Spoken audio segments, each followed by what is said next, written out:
se rend pas compte de ce qu'on est en train de créer, les gars. C'est ça qu'il faut se dire. Ah, je ne me rendais pas compte. À 21 ans, là, on risque de signer un devis à 30 000 euros d'ici quelques semaines. Donc, non, je me rendais pas compte. Et en fait, à chaque fois que je rentre plus de 2000 euros, là, je crée une société. Là, j'ai un mec qui m'a pris un produit, parce que j'ai fait une vidéo TikTok dessus qui a pété 12 900 balles de virement, enfin de Stripe. C'est le plus gros Stripe que j'ai reçu de ma vie. Et je crois que j'en ai pour 700 euros de frais Stripe. Ah ouais, putain. Là, votre business model actuel sur les produits qui marchent chez vous, c'est des entreprises qui vont se vendre très très cher. Donc en réalité, si vous faites 100 000 la première année, c'est comme si vous avez fait 300 000 en fait. Tu penses que dans notre secteur, ça vaut vraiment cher, genre? Ah oui, oui. En fait, surtout avec le business model que c'est. C'est-à-dire que c'est des produits à récurrence, à maintenance, dépendance aussi. Et tu peux avoir des clients qui payent très très cher, quoi, parce qu'en fait, ils peuvent te prendre plusieurs produits. Ouais, et en plus, c'est un truc en pleine tendance et ça ne s'arrêtera jamais. Donc, oui. Ça vaut très très cher en fait. Par contre, ça vaut pas cher si ton business y tourne, mais vous y êtes 12 heures par jour, le téléphone ne s'arrête pas de sonner, etc. C'est la merde, les produits sont pourris, vous faites que des réparations, j'exagère. Ton business, il vaut beaucoup moins cher, il est compliqué à vendre, tout simplement. Donc le but, des fois, c'est de faire moins d'argent, mais que ce soit ultra propre. Pour un mec qui se dit, je veux acheter une boîte, soit quelqu'un qui va acheter juste une boîte pour devenir entrepreneur, et quelque chose qui lui assure un petit revenu déjà, avec du développement possible, et ça, il va le payer cher. Ou une grosse boîte qui veut juste se développer avec truc. Vaut mieux dire j'ai 100 litres par jour et j'en close 2 par mois. Le mec a une taux de conversion dégueulasse, mais l'entreprise qui t'achète, elle va se dire mais j'ai une opportunité de ouf, quoi. C'est-à-dire que en fait, vous allez juste te dire parce qu'on n'a pas le temps. Aujourd'hui, nous on n'est que deux, on n'est pas commercial, donc voilà. Et là, le mec il va vouloir t'acheter, mais il voit une mine d'or, tu vois. Et alors, du coup, par contre, il aura fallu que tu te sois concentré sur la mise en autonomie du business. Donc, que les produits soient fiables au niveau fournisseur, que tu aies un petit peu de stock tampon, que ton produit soit bien, etc. Et que ton site soit vraiment automatisé dans le sens où c'est sécurisé, quoi, ton acquisition de leads. Et en fait, même si tu gères pas tes leads, c'est pas grave, quoi. C'est un petit peu comme si tu avais un jardin. Et le soir, t'as besoin de te faire à manger, tu vas un petit peu piocher, tu vois, mais il y a toujours des tomates qui sont oubliées, il y a des fruits que t'as oubliés sur l'arbre, ils pourrissent. Mais c'est pas grave en fait. T'as des arbres qui t'apportent à manger tous les soirs. Tu vas pas cueillir tous tes fruits pour faire des confitures, quoi. T'as pas le temps. En fait, vous construisez un truc que des gens rêveraient d'avoir. Dis-toi, il y a des mecs, ils sont freelance. Leur mission, c'est de faire des sites internet à une entreprise. Donc il est payé 2000 euros. Et quand il a fini son site internet, il faut qu'il ait un deuxième client pour faire un nouveau site internet. Et ça, t'as des mecs qui ont fait ça pendant 20 ans. Ouais. C'est infernal. Alors des fois, ouais, ça marche bien, mais par contre, le mec, il est toujours en recherche de nouveaux clients. Il n'y a rien qui se fidélise très, très bien. Après, tu peux faire de la maintenance et tout. Oui, je fais une agence, mais c'est pas réellement si simple que ça. Et ça vaut pas cher, quoi. Là, vous êtes en mode engrenage financier automatique. Il n'y a rien de mieux. Ouais, surtout que comme on a plusieurs, parce que là, dis-toi, on doit avoir, genre, sur ce même business, on doit avoir 5-6 sites. Mais du coup, là, la revente, c'est pas une entreprise. Là, pour moi, c'est plusieurs identités en même temps. Parce qu'on a plusieurs niches dans ce secteur-là. Bah, tu vois, on vend pas, enfin, on vend pas les mêmes pour le même exploitation dedans. Ouais.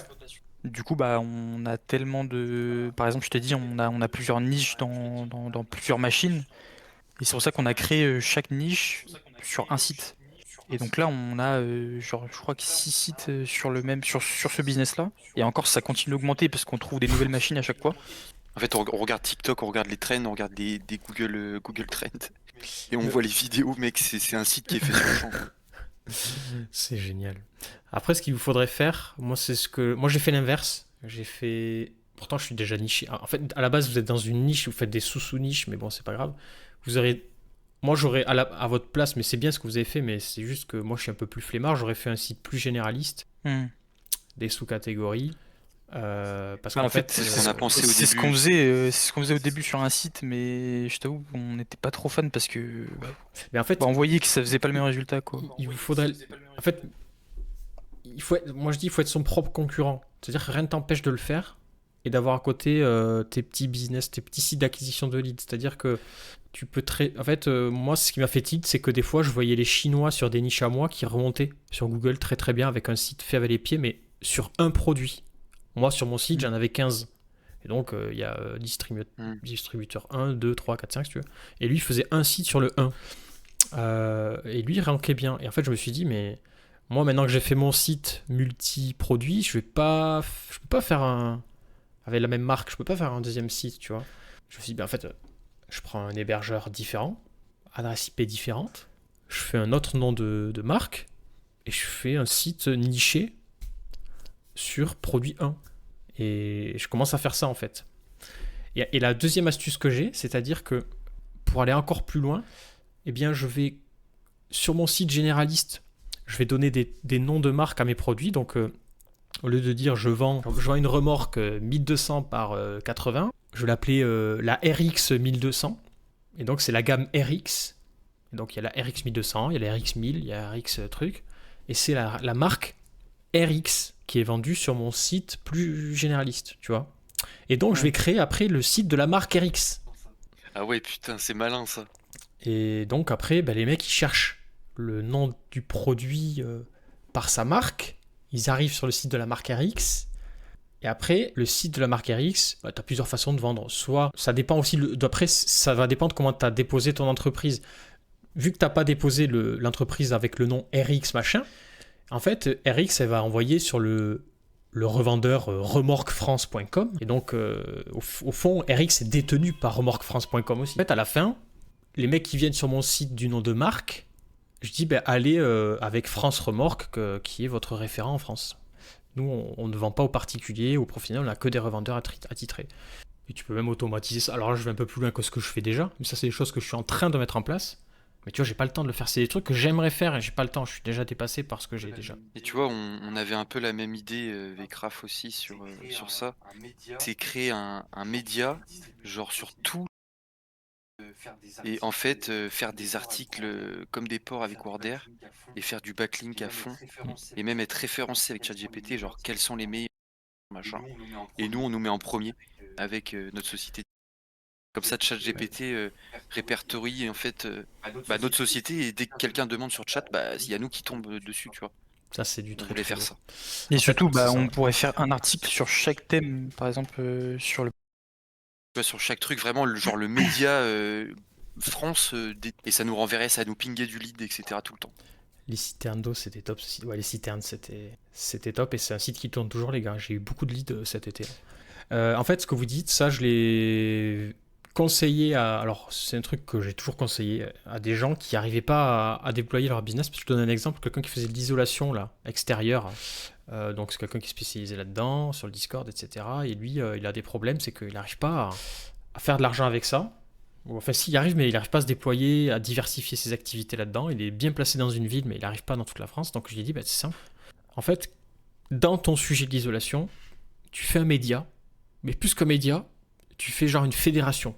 Tu crées le nom, la fédération de l'isolation extérieure française. Donc tu te donnes un nom, la FIOF. Voilà.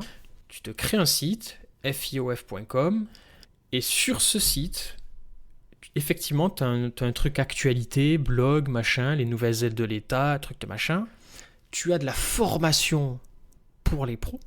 Pour les gens qui veulent lancer l'entreprise, tu as de l'aide à la création d'entreprise, référencement des entrepreneurs certifiés par la FIOF, et tu as devenir partenaire. Et en fait, tu vas commencer à être vraiment, là pour le coup, c'est vraiment mafieux. Et à la fin, avec le temps, bien sûr, tu vas développer un site de référence dans le sujet qui va absorber des leads qui ne sont pas tes leads initiaux. Toi, à la base, tu voulais faire des particuliers, etc. Mais tu vas diversifier ton business. Et en plus de ça, de par ce site, tu vas rediriger vers tes différents business d'isolation extérieure dans toute la France. Ce qui est bien, c'est que tu peux rapidement développer ça avec des niches comme la formation. Comment monter sa boîte pour lancer ou la formation pour mettre comment monter une laverie automatique, des trucs comme ça. J'en connais qui faisaient ça. Ça a bien marché à une époque, les laveries automatiques. D'ailleurs, c'est encore un sujet, je pense, qui peut bien marcher. Donc, de former les gens et de leur faire acheter tes produits. Par exemple. Par contre, tu crées un site qui est la référence sur les laveries automatiques en France, le potentiel que tu peux avoir derrière. Si en plus, t'es ton propre partenaire du site, que tu te auto... c'est une mafia, quoi. Ouais, ce qu'on voulait faire aussi, on avait l'idée de créer un centre de formation pour les maintenances de... Tu n'es pas obligé d'avoir toi-même l'organisme, hein, tu fais de l'apport d'affaires, après tu fais du rank and rent, là, pour le coup. Toi, ce qui t'intéresse, c'est qu'ils achètent ton distributeur, c'est tout. Donc ouais, gros potentiel, en fait. Et tu vois, c'est là que quand tu vas commencer à faire ça, tu vas développer. En fait, il faut que vous le mettiez en place rapidement, ça, pour que vous ayez 10 pas d'avance sur tout concurrent qui souhaite se placer sur le marché, il va être bloqué. Parce qu'en fait, il y aura la FDAF, il y aura tous vos sites, il y aura tous les médias que vous aurez créés autour. Tu vois, je dis n'importe quoi. Vous serez partout. Vous aurez des annonces sur les marketplaces, vous serez sur TikTok, sur YouTube. Le mec, il va dire, allez, c'est bon. Et en fait, c'est vrai, c'est bon, c'est trop... Enfin, en soi... Ouais, ce qui est fou, c'est que on vient d'apprendre aussi il y a quelques jours que Selecta, en fait, ils nous connaissent. Et ils nous renvoient des gens parce que eux, quand ils attendent des gens pour acheter en fait, ils demandent un bilan comptable, c'est pour voir si t'es vraiment apte financièrement. Et du coup, bah, quand ils ont pas assez de documents, ils disent, bah, allez chez eux. Ouais, ils sont allés chercher sur Internet pour recaler le mec en mode, ne m'embête pas, quoi. En fait, ils ont tellement de demandes, je pense, que ils veulent se débarrasser de certains leads. C'est ça aussi, ouais. Non, mais tant mieux, c'est super bon signe, quoi. Mais typiquement, un Selecta, ça peut être le mec qui t'achète. C'est ça qu'il vous faut viser à terme, hein. Parce qu'en fait, ce genre de boîte, quand ils disent « Ah, on n'a pas fait de ceci. » Non. Attends, ça marche comment? Je sais pas, il y a un truc qui le fait là. Ah, d'accord, ouais. On va les contacter, voir un petit peu comment on peut... En fait, c'est des gens qui... C'est des cadres. Un cadre ne crée pas. Un cadre absorbe. Un cadre, il veut une structure qui marche. Soit il recrute, soit il achète. Et en fait, acheter une société à 500 000 euros quand tu es Selecta, tu fais 500 millions. 500 000 euros, tu les donnes juste pour avoir de l'information, quoi. Et on se rend pas compte de ce qu'on est en train de créer, les gars. C'est ça qu'il faut se dire. Je ne me rendais pas compte. À 21 ans, là, on risque de signer un devis à 30 000 euros d'ici quelques semaines. Donc, non, je me rendais pas compte, non. Je vous le souhaite, hein. Je touche du bois pour vous, là. Il y a du bois. Mais oui, vous le ferez, c'est sûr. Moi qui suis vraiment pas très fin et très bourrin, je signe des trucs à 6 chiffres régulièrement. Je sais pas comment tu fais, mais... Là, j'ai encore un mec qui m'a contacté, il m'a dit c'est simple, je voulais acheter en Chine, donc je sais exactement ce que je veux en Chine, mais j'ai un financement en région. Donc le mec, il a levé 800 000 euros. Il me dit je veux ça. J'ai l'accord de la finance de la région. Alors on va pas faire 800 000 euros tout de suite. Donc là, il a débloqué 200. Donc les 200, là, dans quelques jours, c'est bon, c'est versé. En plus, ça verse tout de suite, là. C'est même pas des trucs en plusieurs fois. Mais combien de marge sur cette ligne de... Enfin, sur cette... là, je fais du minimum 40% de marge net. Oh la vache. Moi, je suis à 40% en moyenne. Net, c'est-à-dire que tout calculé, transport, TVA, c'est du hors-taxe, hein, douane, truc, 40%. Bon, mais en fait, tu prends un risque après. Donc, il faut avoir la capacité de te retourner. Si le client, je suis pas bon... parce que mon fournisseur il est long, etc. Là j'ai un cas, j'ai une machine qui est tombée en panne, mon fournisseur il n'arrive pas à ressortir le produit, parce que lui aussi il a un fournisseur sur ça, blablabla, ça prend 10 jours au lieu de 3. J'ai fait un virement de 2000 euros à mon client, tout de suite. Je veux pas entendre parler. C'est mon client, il commence à râler, hop, envoie-moi ton RIB, on te fait un avoir de 2000 euros tout de suite, et on s'engage sur 20 jours, je sais que ça arrivera dans 10, mais moi je suis tranquille. Il n'y a pas de problème. Tu vois, t'achètes ta tranquillité. Il y en a qui vont dire, mais t'es fou, t'as jeté 2000 euros par la fenêtre, t'aurais pu le faire patienter. J'ai pas envie. Parce que le temps que je réfléchisse avec lui, ça va me démoraliser. J'ai essayé pendant des années de gratter, de dire au client, non, mais c'est pas ma faute, truc, attendez un petit peu plus, ah mince, je suis désolé. Tu t'en sors pas, ça te bouffe ta vie. T'as le mec qui t'appelle, c'est très difficile. Après, quand t'as des salariés, peut-être à terme, mais moi, j'ai pas envie d'avoir des salariés. Je fais un virement de 2000 euros. Terminé. Pas de problème. Le client, il est content. Tu utilises Stripe pour le gros virement, c'est un chèque. Alors, je sais pas vous, les gars, mais moi, j'ai des gens qui m'achètent des produits de plus en plus sur mes sites internet. Alors, là, j'ai un mec qui m'a pris un produit, parce que j'ai fait une vidéo TikTok dessus qui a pété 12 900 balles de virement, enfin, de Stripe. C'est le plus gros Stripe que j'ai reçu de ma vie. Et je crois que j'en ai pour 700 euros de frais Stripe. Ah ouais, putain, mais Stripe, les frais, c'est trop. Alors pourtant, sur mon site, j'ai mis virement. Tu peux. Le mec, il a payé par carte immédiate. C'est-à-dire que le mec, il m'aurait contacté un lead, j'aurais fait 35% d'acompte. On peut négocier. Le mec, il a payé. Il voulait le produit. Il a payé. Il a payé. Mais en fait, oui, je vois quel business tu parles, mais en vrai, les gens, ils achètent vraiment autant direct sur comme un C'est commerce. rare, hein. C'est rare, hein, Ouais, les c'est achats rare. sur le site, hein. Mais quand il y en a, c'est impressionnant. Des fois, tu es là, t'as même, j'ai des business, je les avais un petit peu zappés, d'un coup, je reçois une notif sur ma boîte mail ou de mon compte en banque, Stripe vous a fait un versement de 4500 €. C'est quoi ça? Et là, je cherche dans mes 10 000 mails, là, c'était quel site qui a. Parce que j'ai pas de notif sur mon téléphone, tu sais, sur mon mail, quoi. Ah, c'est ce site-là, il y a Jacqueline qui a acheté ça. Ok. Super. Mais parce qu'en fait, le travail est tellement bien structuré, bien fait, sécurisant pour les gens, ils savent qu'ils seront livrés. C'est-à-dire que j'ai fait le nécessaire pour faire en sorte que les gens savent que c'est bon. Il y a le site, il y a le YouTube, il y a le TikTok, il y a une société, il y a tout. Tout est au propre. Mais ça rassure de fou. Bah bien sûr. Et quand ils appellent, ça répond au téléphone. Alors, ce qui est bizarre, c'est que les gens qui achètent sur le site, bah, c'est pas les gens qui appellent. Parce que les gens, quand ils m'appellent, je leur dis surtout ne passez pas par le site. Tu es en mode, on va vous faire une remise. Parce qu'en fait, les 700 balles de Stripe, si tu veux, je préfère leur donner 50 euros. Parce qu'en soi, les gars, ce que vous faites aujourd'hui, qu'on se le dise, c'est moins compliqué que se lever le matin, travailler chez McDo. Oui, largement. Ah ouais. Vous êtes chez putain, vous, vous pouvez travailler d'où vous voulez. Alors, vous restez chez vous parce que vous voulez rester efficace. Mais en soi, si pendant une semaine, il vous faut bouger, faire un truc à l'autre bout du monde, vous pouvez, quoi. Ça va pas casser le business, quoi. Donc moi, je me dis ça tout le temps quand je me dis « Ah, c'est dur, j'y arrive pas et tout ». C'est pas grave. Ouais, surtout que nous, maintenant, on a abandonné. Enfin, c'est pas qu'on a abandonné, mais c'est juste. Nous, maintenant, c'est genre, on pense qu'à ça, c'est 7 sur 7. Bon, j'avoue, il y a des jours, des fois, où on se repose, tout ça, mais on n'a rien à côté qui nous dérange. On va pas sortir boire une bière avec enfin, de temps en temps, à la limite, mais. Genre, on dort, on mange, on réfléchit toute la journée sur ça. Et en fait, je sais pas, ça me fait triper de ouf. Ouais, moi c'est pareil. Après, le besoin social, il se fait peut-être sentir à un moment donné. Tu vois, de se dire, Oui, putain, Ouais. oui. moi tu vois, j'ai difficilement des potes que je peux conserver. Alors j'ai mes potes, j'en ai deux très bons, mais c'est plutôt des échanges WhatsApp, et on se voit 2 fois par an, on fait des gros voyages, tu vois, mais c'est limité. Euh, mais en fait, c'est un tri. C'est-à-dire que moi, je crois au fait que ton entourage te moyenne. Donc tu vas être la moyenne des gens que tu côtoies, blablabla. Si tu t'isoles, tu vas être vraiment toi-même. Parce qu'en fait, il n'y a pas d'interférence avec des gens extérieurs qui, sans le vouloir, en fait, vont t'empêcher de réfléchir à certaines choses, de faire certaines choses, de te dépasser. C'est pour ça que vous faites des business what the fuck qui fonctionnent. Parce qu'en fait, vous êtes seul et vous n'avez personne qui interfère. Il faut jamais dire ce que vous faites aux gens, en fait. Faut jamais. Ou alors quand ça marche, à la rigueur. Et encore. Parce que quand ça marche, vous avez des projets, des idées. Ouais. Et j'ai envie de dire, faut pas en parler. Tu comptes faire des lives politiques. Bah, pourquoi pas? Alors, les lives politiques, ça serait plutôt ce genre de live le soir là qu'on fait du Discord. Mais politique, après, on va rien gagner. C'est plutôt du divertissement là, les gars. Mais là, faut allumer TikTok, là.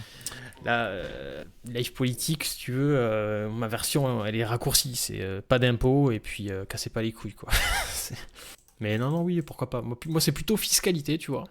Parce que parler de politique, pour moi, c'est une perte de temps. Mais par contre, parler de, voilà, on a des business qui réussissent ici. Comment on fait maintenant pour gagner? Voilà, qu'est-ce qu'on va faire, les gars, avec ces business qui marchent? Donc, vous voyez, c'est ça l'intérêt quand même du business en France. Ben, vous le voyez, si vous n'étiez pas en France, vous ne pourriez pas closer. Ne serait-ce que tu serais en Espagne ou dans un pays un peu exotique, tu closerais pas des devis à 5 000, 10 000, 30 000, très difficilement du moins je pense. Donc finalement, d'avoir ton entreprise en France, ça se rembourse d'une certaine façon. Quand tu fais les contrôles qualité, il y a quand même beaucoup de SAV. Ouais, il y a toujours du SAV. Tu vois, là j'ai une machine, elle a explosé. Littéralement, elle a explosé. Le SAV, il ne pouvait pas le voir, quoi. Tu vois, elle a explosé. En fait, il y a une pression, il y a une machine, il y a de l'huile, il y a une pression d'huile qui fait que le carter, il a explosé et tu n'as pas le choix, quoi. Tu vois, tu peux pas le savoir. Et donc, tu as du SAV. Tu as toujours du SAV. Le tout, c'est que ton SAV soit simple, peu importe le problème. Donc après, ça peut être une gestion des stocks, tout simplement. T'es imposé comment sur la revente des sociétés? Revente des sociétés, si t'es détenteur de la société via une holding depuis plus de 2 ans, je crois que c'est 9% maximum. Donc t'as pas d'IS, tu vois, sur le bénéfice de la vente. Ah, c'est pas 4? Ouais, ça dépend en fait. Je crois que c'est 4 au bout de 2 ans. Donc voilà, et après c'est sur ton compte de la holding. Et soit tu te le verses et tu prends 30% dans la gueule, mais tu récupères tout, et tu n'as plus d'impôts dessus. Soit tu le réinvestis dans tes business et ça continue de tourner. Tu as une société sur laquelle tu as généré de l'argent, donc tu as payé des impôts bien sûr et tout, mais tu as généré de l'argent, tu as vécu dessus, et d'un coup, paf, tu prends 100 000 euros par exemple, tu vois, tu as vendu une petite société, 100 000, c'est pas beaucoup. À la fin, tu reçois en réalité 94 000, 96 000, en plus cadeau. Tu vois, moi je le vois comme ça. Parce que la vie est courte, donc en fait, oui, c'est de l'argent que tu aurais pu générer sur le long terme avec ta société, mais c'est aussi... étant donné qu'on a la capacité de monter et de gérer plusieurs entreprises en même temps, et qu'on ne compte pas que sur une entreprise, tu prends un billet par-ci, tu réinvestis dans celle-là qui va faire 4 fois plus parce que tu as refait du stock. C'est un putain de levier, quoi. Et puis, moi et vous, je pense, la plupart d'entre nous, on n'a pas d'argent qui est tombé du ciel, quoi. On n'a pas de levier de base. Donc, pouvoir au moins au départ, quand je dis au départ, c'est après les premières années, tu vois, c'est quand même, faut être entrepreneur un petit moment, te prendre un gros billet de 500K, ça te fait respirer dans la vie. Donc, ça te met dans un état de sérénité. Moi, ce que je cherche depuis quelques années, c'est la sérénité. Et ça te permet de développer des business plus sereinement. Merci Airspeed, bienvenue à toi. Du coup, ça vaut le coup dès le début de faire le... Alors en fait, en soi, la holding n'a pas vraiment d'intérêt, je pense, si ce n'est ça. Maintenant, si tu n'as pas d'holding, en fait, le problème, c'est que quand tu vas vendre la société, tu vas payer... Et surtout que du coup, si tu crées une holding dès le début, tu vas quand même payer beaucoup plus de comptables, quoi. On va voir ça. Est-ce que ça passe pas sur l'IR, quoi, l'impôt sur le revenu, quoi. Si tu vends une SASU que tu détiens personnellement depuis plus de 3 ans, pour 100 000 euros de plus-value, c'est une plus-value en fait. Taxe, ouais. Tu l'as acheté zéro ou tu l'as créé, quoi. Impôt sur le revenu, t'as 30% dans la gueule, ouais. Et après, sinon, t'as l'IR. Ouais, donc tu prends 30 000 euros. Donc c'est dommage. Parce que peut-être que, comme je disais, t'as des business qui te rémunèrent déjà. Donc cet argent, t'aimerais peut-être plus le réinvestir en partie et te prendre bien évidemment un dividende, mais peut-être pas sur l'ensemble. Et donc, faire une holding assez rapidement, c'est bien dans le cadre où tu sais que tu fais des actifs, quoi. Une vraie boîte qui va se vendre. Vous ayez fait la formation pour être capable de faire des boîtes qui marchent. Le mec qui vend sa formation, tu sais. Alors c'est quoi? C'est 1500 à 3000 euros par an, la société, même si elle fait pas d'argent, quoi. Donc voilà. Après, ça vous coûte rien de faire un premier business jusqu'à qu'il tourne, donc en perso, direct, sans holding. Vous le détenez, vous, tac, tac, tac. Et dès que vous voyez que là, attention, là, j'ai une capacité à faire de l'argent, je fais ma holding, donc je vends ma société à ma holding, je fais un transfert. Alors là, je sais pas du coup si tu perds les avantages. Tu vois, c'est une question, on va lui demander. Ouais, tu perds la durée des 2 ans. Et ouais, du coup, tu détiens plus la holding ne détient plus donc tu vas devoir attendre plus longtemps, passe peut-être à côté d'un truc. Donc c'est touchy. Donc ouais, la holding, si possible, dans la logique où vous faites du business en France, de toute façon, avec une vision long terme, et il faut faire une holding en fait. Ouais. Alors le holding, c'est pas forcément une société holding, ça peut être une SASU d'importation qui détient d'autres sociétés. Donc ça, c'est quelque chose que je regrette de ne pas avoir fait en réalité. Parce que moi, j'ai fait une holding, mais qui sert à rien. C'est fiscal. C'est-à-dire que demain, si je veux lancer un business, j'ai pas de structure dédiée à ça. Alors que si tu as une société SASU qui fait que de l'importation générique, qui détient les autres sociétés, demain, tu peux faire passer des petits business dessus pour démarrer, et disons que fiscalement, ça a un sens. Demain, tu as une société qui importe des accessoires de cuisine et tu vas commencer à importer des matériels industriels dessus. C'est chelou, tu vois. Ça peut être un problème à terme. Quand tu commences à faire de l'argent, les impôts peuvent dire que ça n'a pas de sens avec l'objet social de la boîte. Alors que si tu as une holding qui fait de l'import de tout, tu peux peut-être... Bon, je suis un petit peu loin dans la réflexion. J'ai un peu vu pour faire de l'optimisation fiscale à rapport à l'URSSAF, on peut récupérer pas mal d'argent quand même. Écoute, là mon contrôle d'URSSAF est terminé depuis hier. Je vais recevoir le courrier recommandé peut-être demain sur combien ils vont me voler. Putain, par contre, là ce que t'as pris là, ça doit être énorme. L'URSS c'est compliqué. Salut mutant. Ouais. Ils m'ont fait chier là. En gros, si j'ai bien compris, ils vont me taquiner, mais moi je vais pas me laisser faire. Hein. Je vais faire je vais les faire bosser, quoi, tu vois. Je je vais les faire bosser, y a pas de souci, quoi. À un moment donné, vous acceptez d'être en France, mais vous faites pas non plus marcher sur les pieds, quoi. C'est pas la foire à tout, quoi. On n'est pas les vaches à lait. N'ayez pas peur de recevoir un courrier d'URSSAF ou quoi que ce soit. N'ayez jamais peur de ça. Parce que de un, vous êtes serein parce que vous faites pas n'importe quoi avec vos sociétés. Vous serez toujours justifié de quelque chose. Et ouais, non, vous laissez pas marcher dessus, quoi. D'ailleurs, si ça vous arrive, je serai le premier à vous aider. Les casseux et les chômeurs qui font leur live, les travailleurs se font taper. En fait, ce qu'on va faire, c'est que le live politique que vous m'avez demandé tout à l'heure, j'inviterai Mutant, qui est en commentaire là. Et en fait, là, ça va être un live politique d'anthologie. Et on va vomir du capitalisme pendant 2 heures. Et puis voilà, comme ça sera fait une bonne fois pour toutes. Et ceux qui ont eu des contrôles URSSAF et tout, vous venez. On va se faire du bien, tu vois. On va pleurer.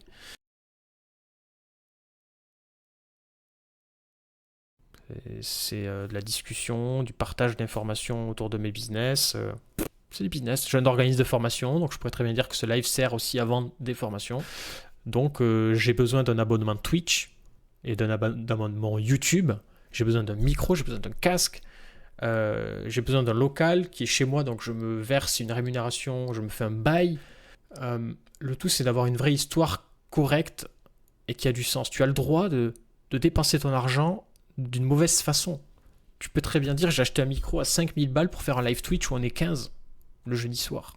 Et alors ? C'est ma stratégie, j'ai le droit. Par contre, ils viennent, ils vont prendre. Tu vois, ça fait partie du jeu. Donc, je fais attention à ce que je dis parce que je suis sous contrôle encore, on va dire. Mais d'une certaine façon, faites-leur regretter de vous avoir contrôlé. Donc, ça veut dire quoi ? Ça veut dire faites plein de sociétés. Parce que un contrôleur URSSAF va devoir contrôler une seule société. Il ne peut pas contrôler plusieurs sociétés. Donc, plus vous avez de sociétés, moins ils vous voleront. Donc, des fois, de payer un expert comptable pour chaque société, tant pis, ça va coûter quelques plus par an, mais vous réduisez le risque de contrôle. Demain, vous avez un contrôle fiscal à titre personnel. Là, ils vont tout regarder. Ils vont regarder la holding et toutes les sociétés. Ok, décevez-les. C'est-à-dire que là, vous avez été tellement carré.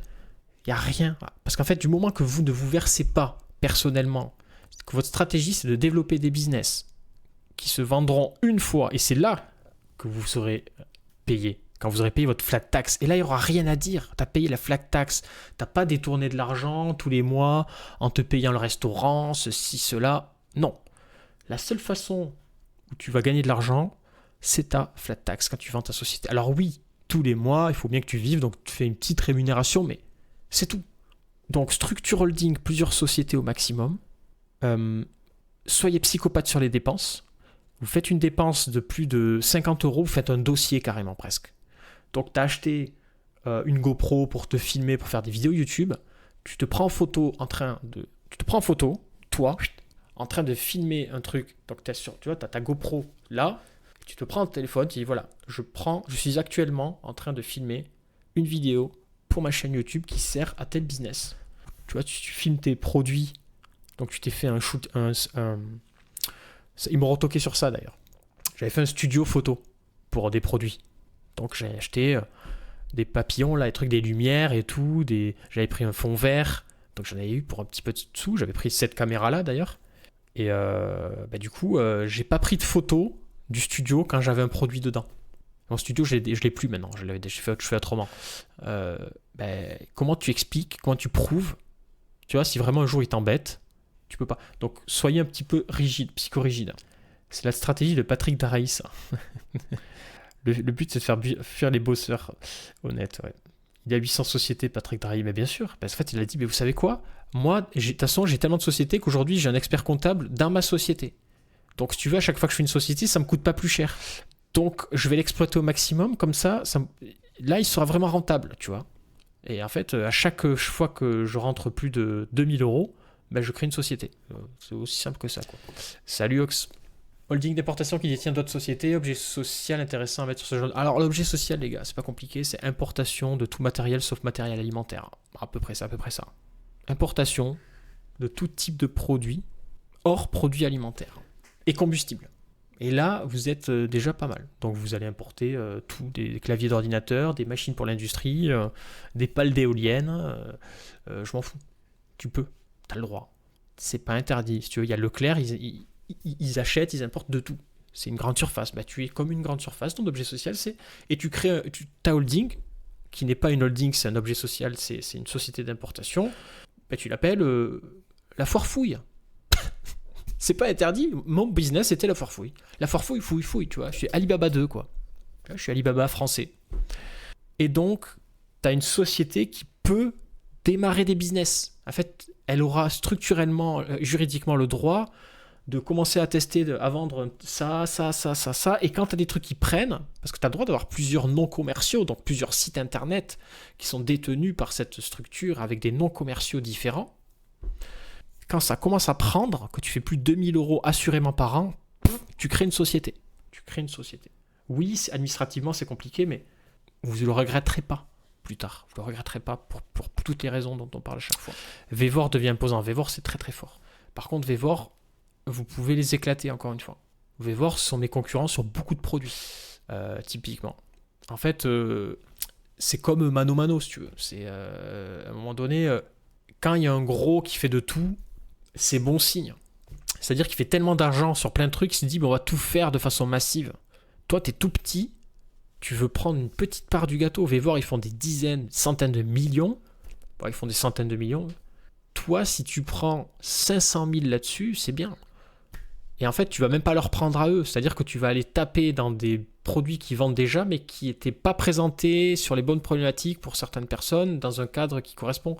En fait, il faut tout décomposer, marque, activité, c'est ça, exactement. Et en fait, ta structure holding, en fait, qui détient après les autres sociétés, mais c'est pas une holding juridiquement, c'est une société d'import. De toute façon, holding, je crois que ça ne veut rien dire juridiquement, c'est juste, c'est activité de gestion d'entreprise en réalité. Elle détient les marques, d'accord ? Donc là, je parle d'optimisation fiscale. Ce que font toutes les grosses boîtes, qu'est-ce qu'ils font ? À terme, la holding, ou cette société d'importation, elle est au Luxembourg. Ok ? Écoutez bien. C'est de l'optimisation, c'est pas interdit. C'est ce que fait tout le monde. Et en fait, vu qu'elle est au Luxembourg, cette holding, elle va facturer à toutes tes sociétés des frais de détention de marque. Et ça, juridiquement, au Luxembourg, c'est défrayé. Il n'y a pas d'impôt. Donc, ta structure holding du Luxembourg, elle siphonne littéralement toutes tes sociétés en France avec les frais de redevance de marque. Parce que les marques sont créées par la société, ce que j'expliquais tout à l'heure à Mathéo et à Mathias et Raph. Tu as un produit, tu as un site, voilà, tu vends des imprimantes étiquettes chez Vevor, et en fait, ton imprimante, tu vas lui donner un petit nom. Tu vas l'appeler la Print Max. La Print Max, elle est vendue par la société Impression Française. Voilà, tu l'appelles Société d'Impression Française. Elle vend la Print Max. Mais la Print Max, c'est une marque qui est déposée par ta holding, qui est au Luxembourg. Tes sociétés en France ne payent plus beaucoup d'impôts parce qu'elles sont plus trop en bénéfice parce que la holding les siphonne. Au Luxembourg, tu as une société qui ne paye pas d'impôts sur ce qu'elle a récupéré d'argent parce que c'est que de la redevance de marque. Et déjà, c'est bien. Après, il faut que tu te payes toi. Donc, si tu te payes toi en France, tu payes 30% d'IS, même si elle est au Luxembourg, la société, c'est pas grave. D'IS de flat tax. Ou après, tu le laisses sur ta holding au Luxembourg et tu verras plus tard si tu veux partir un jour de France, quand tu voudras prendre ton ticket, quoi. C'est pas interdit non plus. C'est pour ça qu'il faut bien penser les choses. Et ça, les experts comptables, ils vous le diront pas. L'expert comptable, il sait pas ça. Enfin, il le sait, mais il sait pas que vous voulez faire ça. Ah, vous voyez, en fait, c'est jusqu'à 2017 que ça a changé. Donc, il y avait un IS effectif de 5% finalement, sur 100 000 €. Et après, maintenant, c'est uniquement sur les brevets, le logiciel protégé, etc. Donc ça, c'est périmé. Je vous ai dit un truc périmé. Il y a encore des cabinets qui vendent ce montage-là, en fait. C'est pour ça que je me suis fait avoir. A priori. Brevet logiciel, propriété intellectuelle. Ça, c'est compliqué. Ça, c'est assez compliqué. Il faut du personnel maintenant. Bon, le Luxembourg, ça devient compliqué. En fait, c'est plus intéressant. Dans quel pays cela existe encore? En fait, c'est l'Union Européenne. Putain, c'est vraiment infernal. C'est vraiment infernal, les gars. Alors, moi, je m'en fous. Je veux pas l'OCDE, en fait. Je peux très bien créer une société où je veux, quoi. Panama. Non, le problème, c'est que quand tu as une société française qui est détenue par une société panaméenne, attention, tu rentres dans des trucs relous. Mais je parle même pas de frauder. Je dis juste, je veux juste être clean. Par contre, je m'installe au Panama parce qu'il y a un confort géographique vis-à-vis de mes importations. Je suis plus proche de là où je veux pour faire... voilà. Il faut qu'il y ait un intérêt. Et peut-être que ce qui serait intéressant, c'est Hong Kong. Non, on pourrait faire des lives où on réfléchit ensemble d'ailleurs. Je vous propose qu'on fasse ça au prochain live parce que là, il est tard. Et je suis en train de jouer à The Last of Us. Et j'adore ce jeu, donc j'ai envie d'y aller avant de m'endormir. et là, j'ai juste envie de faire un live plus tard où on fait le montage fiscal, légal, le plus optimisé du monde. Qu'est-ce que ça vous dirait ou pas? Comme ça, on fait un putain de live anthologique, on pose tout sur la table. Mais de flair, ça va être holding d'importation à Hong Kong, justifié parce que tu es géographiquement proche de tes fournisseurs. Et là, on pourra jamais rien te dire. Et après, on passe sur une société au Luxembourg pour faire une optimisation sur les transferts d'argent euro, dollar, euro, Hong Kong, etc. Parce que tu as besoin d'une banque en Europe. Et cette société au Luxembourg, elle va te permettre d'avoir peut-être d'autres avantages, on verra, ou de toi te loger au Luxembourg, tout simplement, pour ne pas payer d'impôts trop perso.